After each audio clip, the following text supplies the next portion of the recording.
risada. E aí, tá bom ainda? Tá bom? Opa, E aí, Maria? não tá prestando não. Dá pra comer? Tá bom. Dá risada, agora chora? Tá bom ainda? É? Tá melhor que as boleiras. Caraca, mano. E aí, Vinícius? Tá bom, hein? Ótimo. Oh. Nicolas, tá bom? Não foi não, mas tá uma delícia, pai. Tá bom. E aí? Ó, minha nota é ótima. Hã? De 0 a 10, tá melhor que as boleiras, hein, Olha, tio? eu acho que não tá tão bom. É sério. Eu fiz com todo amor e carinho, viu? Ó, de 0 a 10 tá 20. Tá boninho. Porque tá massa. Ah, põe bolinha aí. Põe bolinha aí, bolinha de chocolate. na sua casa, né?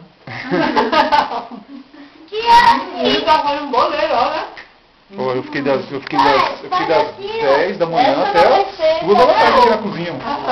Sério mesmo. Sabe qual a bolinha? Tô assim, ó. Ô, mãe, essa aqui é uma resistência Ai, Cassie, de você não quis ovo. participar, tá vendo? Fala mesmo pra você, meu. Cassie, Quer, sinto muito pra você, meu. Quem quer? É, a mina lá de Goiás. Ah, aquela lá? Ah, É. eu sei, né? Ei, Aquela que virou um cachorro lá. Olha pra você,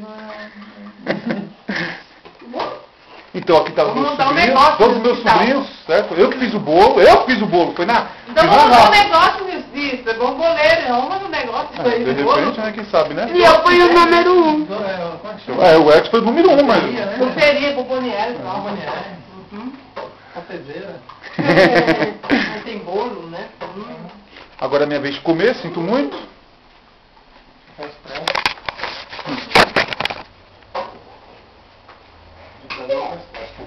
Não quer que eu fiz? O negócio da filmagem. É, cadê a bexiga? Ah, é, tem refrigerante, caraca. Êêêê! Pô, esquecendo aí, ó. Ah, Esquecendo do refrigerante, mano. não, Bolo é tão bom que você. eu nem dá foca. É Eu mesmo? vou, tio Nino, Oi.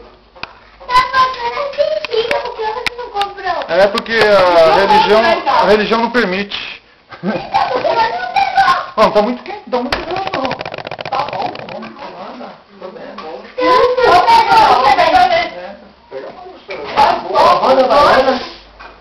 Deixa eu ir, dou deitada. Não. E aquele lá, o mano falou assim pra ele.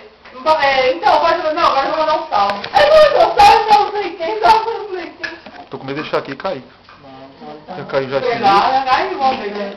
Foi. Tá bom, chega.